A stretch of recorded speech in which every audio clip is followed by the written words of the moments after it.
I'm sorry to break you up, but we have some remarks from President Obama.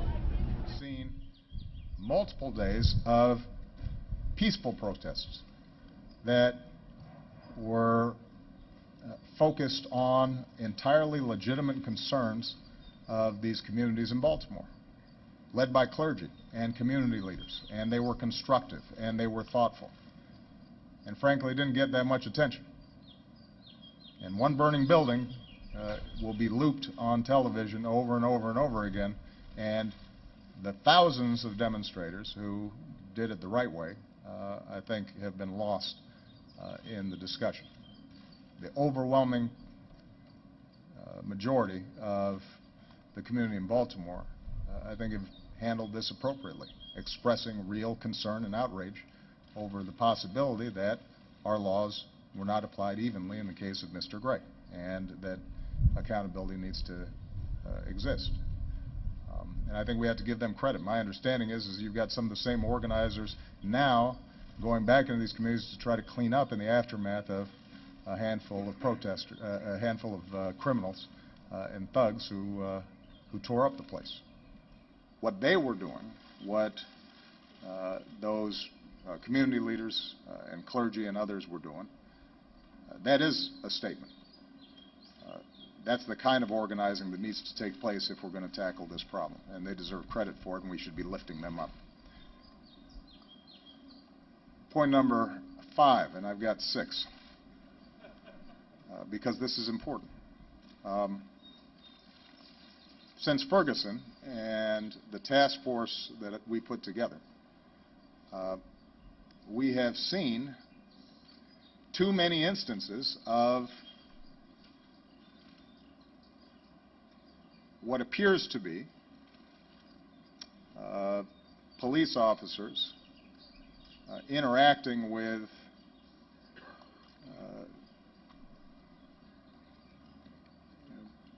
individuals, primarily African American, often poor, in ways that raise troubling questions.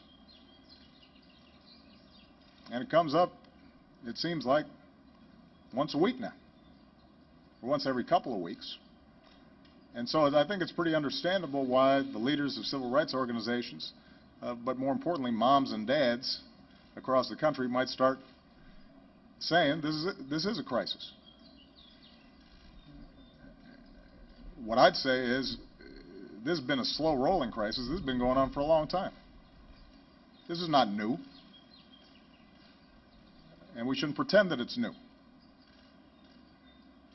The good news is that perhaps there's some newfound awareness because of social media and video cameras and so forth that there are problems and challenges when it comes to how policing and our laws are applied in certain communities, and we have to pay attention to it and respond.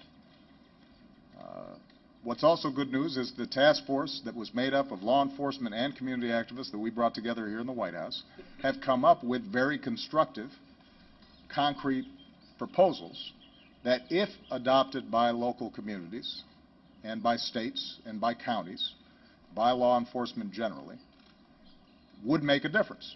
Wouldn't solve every problem, but would make a concrete difference in rebuilding trust and making sure that the overwhelming majority of effective, honest, and fair law enforcement officers, that they're able to do their job better because it will weed out or retrain or put a stop to those handful who may be not doing what they're supposed to be doing. Now, the challenge for us as the federal government is that we don't run these police forces. I can't federalize every police force in the country and force them to retrain, but what I can do is to start working with them collaboratively so that they can begin this process of change themselves. And coming out of the task force that we put together, we're now working with local communities. Department of Justice has just announced a grant program for those jurisdictions that want to purchase body cameras. We are going to be issuing grants for those jurisdictions that are prepared to start trying to implement some of the new training and data collection and other things that can make a difference. And we're going to keep on working with those local jurisdictions so that they can begin to make the changes that are necessary. I think it's going to be important for organizations like the Fraternal Order Police and other police unions and organizations to acknowledge that this is not good for police. We have to own up to the fact that occasionally there are going to be problems here, just as there are in every other occupation. There are some bad politicians who are corrupt. There are folks in the business community or on Wall Street who don't do the right thing. Well, there's some police who aren't doing the right thing. And rather than close ranks, what we've seen is a number of thoughtful police chiefs and commissioners and others recognize they got to get their arms around this thing and work together with the community to solve the problem. And we're committed to facilitating that process. So the heads of our COPS agency that helps with community policing, they're already out in Baltimore. Our head assistant attorney general for the Civil Rights Division is already out in Baltimore. But we're going to be working systematically with every city and jurisdiction around the country to try to help them implement some solutions that we know work. And I'll make my final point. I'm sorry, Mr. Prime Minister, but this is a pretty important issue for us. We can't just leave this to the police. I think there are police departments that have to do some soul searching. I think there's some communities that have to do some soul searching. But I think we as a country have to do some soul searching. This is not new. It's been going on for decades. And without making any excuses for criminal activities that take place in this community, what we also know is that if you have impoverished communities that have been stripped away of opportunity, where children are born into abject poverty, they've got parents often because of substance abuse problems or incarceration or lack of education themselves can't do right by their kids. If it's more likely that those kids end up in jail or dead than that they go to college. In communities where there are no fathers who can provide guidance to young men. Communities where there's no investment and manufacturing has been stripped away. And drugs have flooded the community, and the drug industry ends up being the primary employer for a whole lot of folks. In those environments, if we think that we're just going to send the police to do the dirty work of containing the problems that arise there without, as a nation and as a society, saying what can we do to change those communities, to help lift up those communities and give those kids opportunity, then we're not going to solve this problem. And we'll go through the same cycles of periodic conflicts between the police and communities and the occasional riots in the streets. And everybody will feign concern until it goes away, and then we go about our business as usual.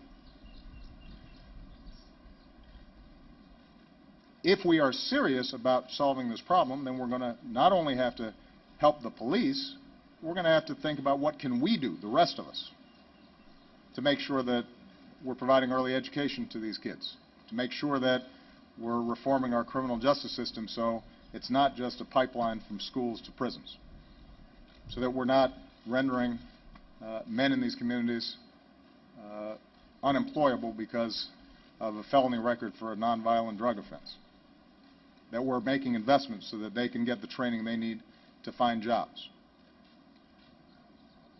That's hard. That requires more than just the occasional news report or task force. And there's a bunch of my agenda that would make a difference right now in that. Now, I'm under no illusion that out of this Congress we're going to get massive investments in urban communities.